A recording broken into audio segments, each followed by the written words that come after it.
We're going to toggle now back to what's making news for Americans across the country as well tonight. The subject of people and their health care dominating the political arena on this Sunday, roughly 6 weeks after the centerpiece of the Affordable Care Act rolled out. The White House scrambling to fix the flawed Obamacare website. The focus now turns to millions of people who will soon lose their current health care plans. They're getting those cancellation notices. Well, some of those letters are coming despite the president's promise that if they like their health care policy, they could keep it. So now the nicknamed Obamacare, even the president calls it that, has President Obama promising he can solve what so many people say feels like hardship for them right now. Many Americans, even fellow Democrats, seem skeptical.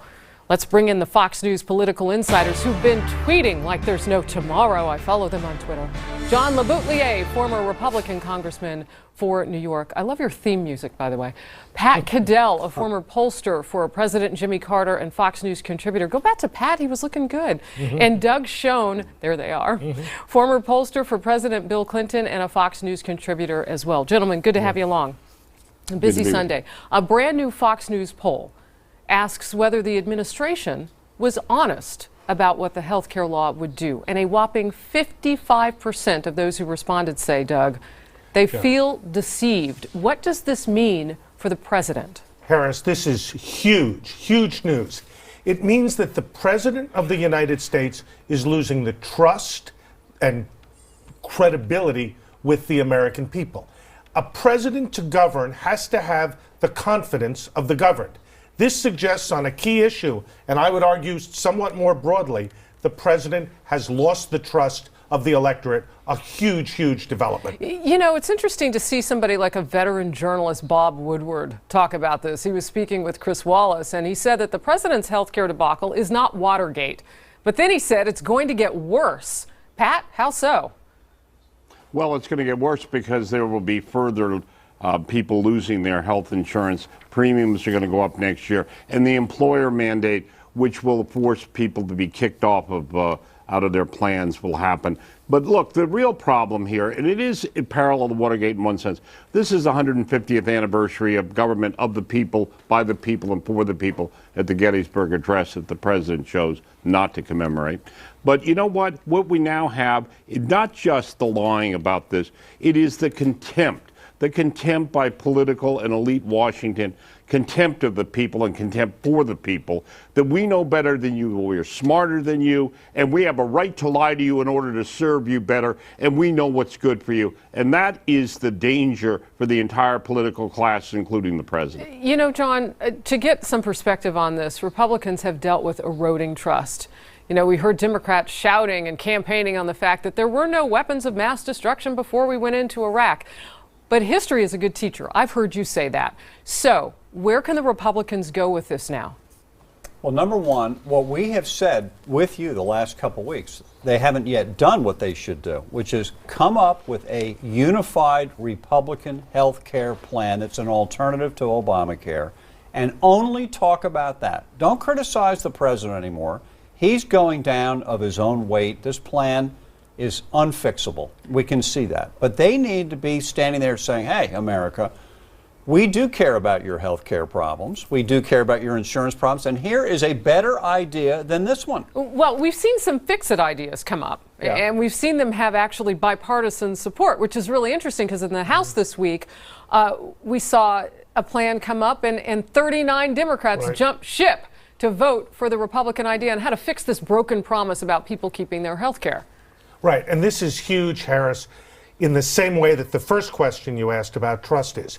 It shows for the first time large numbers of Democrats are breaking with the president on his core domestic achievement. It says to me that the Democratic unity is going and credibility continuing to slip. You know, Pat, is there some sort of confusion about that? I want you to watch something with me and then respond. Congresswoman Nancy Pelosi says, I'm defending the president. I'm paraphrasing her here. There's no defection. Watch this. That isn't a question of Democrats defecting from the president. It's not even about the president so much. It's about the Affordable Care Act. And we will always be supportive of it, and we'll advance it, and we're disappointed that the website doesn't work, because that has a big impact on implementation, but it will. I don't often quote Bill O'Reilly, and he's right about this. It smells like spin. Pat? Yes, exactly. This is the woman, remember, who told us that we would have to pass Obamacare, that Affordable Care Act, to find out what was in it, and we are. She is, look, this is this is a dead weight, an anchor around the neck of many Democrats. Those defections were real. That they continue, the leadership continues to whistle past the graveyard.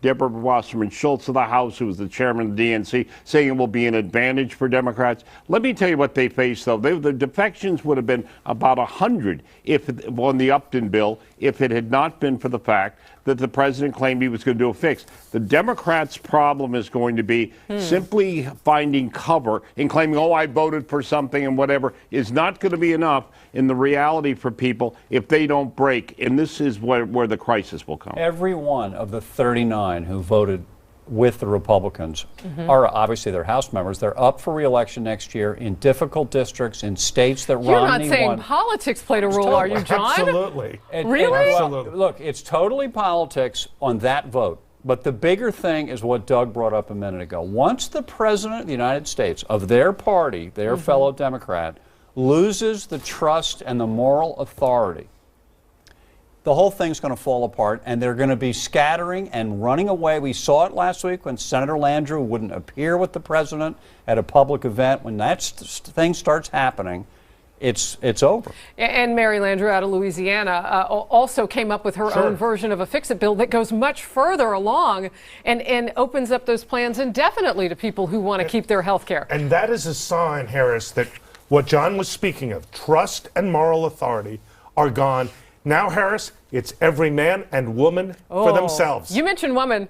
Let's talk about Hillary Clinton, because this is interesting.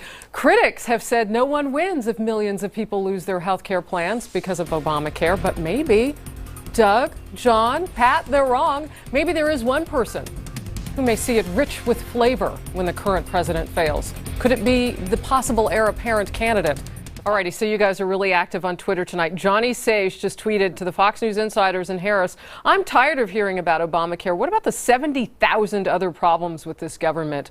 I wonder if Hillary Clinton might want people to focus in on that, though. Let's bring back the political insiders. Well, your quick thought, Doug? In the short term, Hillary Clinton is very happy with what Bill Clinton said, because Bill Clinton offered a fix. In the longer term, the lack of success, indeed, the failing presidency of President Obama is a huge challenge for Hillary Clinton, notwithstanding what Bill Clinton said. Bottom line, the problems facing the country are the problems facing the next Democratic candidate, likely Hillary Clinton. Pat, what did you understand former President Bill Clinton to say and to mean? What I think he said it meant is, Mr. President Obama, you keep lying to the American people and keep up this contempt for them, we're all going to pay a price, and you ought to keep your word. And I think he had his wife in mind. It's not just, and I agree entirely with what Doug said, it is, you know, she's associated with him. The Democratic Party is in lockstep on this. But more importantly, it is a disaster for the concept and philosophy of bigger and bigger government and taking over the huge sectors of the economy, particularly health care. This is not good for Democrats who are already facing a public that thinks government should do less, not more. John? Well, also, the next big thing is trying to win for the Republicans the Senate in 2014, right? They failed in 2010, they failed in 2012, they got a shot at it this time. They had no chance 6 weeks ago after that shutdown. But this lie by the president, the whole Obamacare thing, has resuscitated the possibility of Republicans winning 8 seats in the Senate. It's possible now they could do it, and that's what the focus Don't of they the need a political... positive message, John, not only on health care, but the 70,000 other issues Johnny Sage spoke of? Yeah, of course they do. And they never seem to have one anymore. They love just criticizing when I think you don't need to do the criticizing. Even some of the mainstream media is criticizing Obama for the first real time over this thing. And let that go and come up with a Republican optimistic plan on how to get out of this. But you know, mess. I get a lot of tweets on this, and I'm reading it too. There have been some good ideas coming from the GOP. What John spoke of, Harris, is a united GOP message, simple points like the contract with America. Bottom line, doesn't exist, needs to happen. All right, last word from Pat Caddell tonight. Pat? Let me just say, it is more than this. It's not just the Republicans may benefit because the Democrats are hurt. They are both hurt. We saw yesterday a candidate in Louisiana in a special election who was attacking the political process. A business person won 60-40 in what should have been an incumbent, an establishment election. I am telling you, it will be more than that. Yes, the Democrats may be hurt, but so are the Republicans. The anger of the American people on this, at the entire system, should not be underestimated. We are not done with possible alternatives. Pat, John, Doug, always good to have you. Twitter is alive. You can continue the conversation with them Monday morning tomorrow, 10:30 Eastern, 10:30 a.m. Eastern on foxnews.com.